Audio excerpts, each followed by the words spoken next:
Prince Gong's mansion is Beijing's largest, and the best-preserved Qing dynasty princely mansion.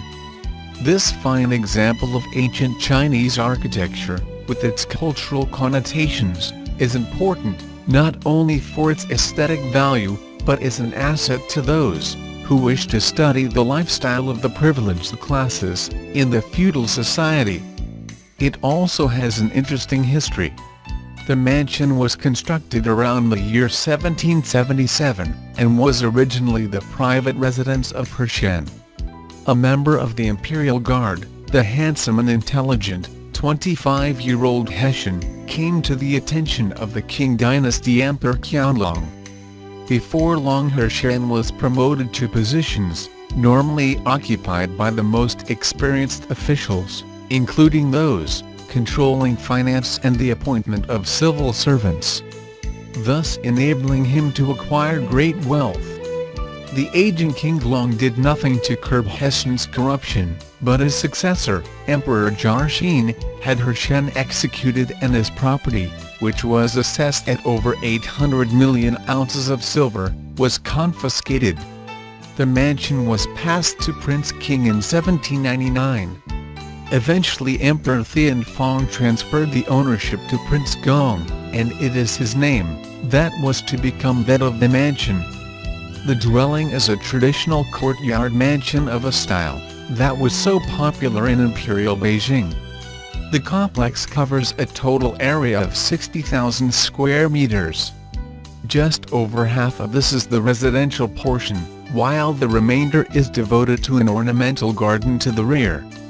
The living quarters stand within 3 sets of courtyards, occupying a central, eastern and western situation. The main, central section comprises the major hall, a rear hall, and an extended pavilion that has some 40 rooms. The construction and materials used are similar to those of the Palace of Tranquil Longevity in the Forbidden City. Each of the western and eastern sections contains 3 smaller courtyards. These grand and exquisite buildings are a poignant reminder of the pageantry and splendor that was so much part of China's imperial past.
The garden, surrounded by artificial mountains, is of high standing on account of its layout and distinct design.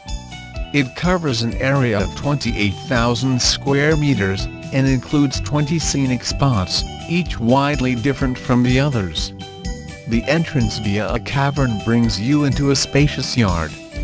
A high but graceful rockery at the center point greets you.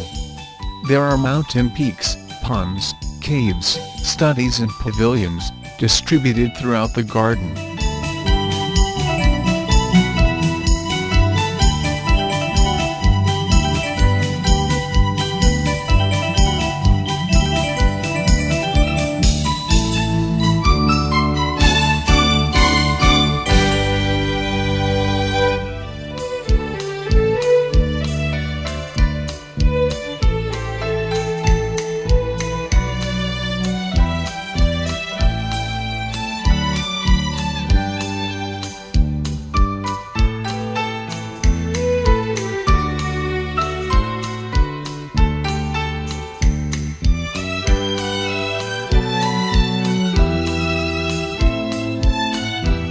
Arriving in the center of the garden, you will be absorbed by the artificial hills. A famous stele was placed in a cave. The Chinese character Fu carved on the about 8-meter-long stele is a copy of the Emperor Kangxi's handwriting. Besides, there are other absorbing sightseeing spots, etc. It is a place really worthy of a visit, and you can be assured that every aspect puts the culture and lifestyle of the Imperial China's elite into perspective.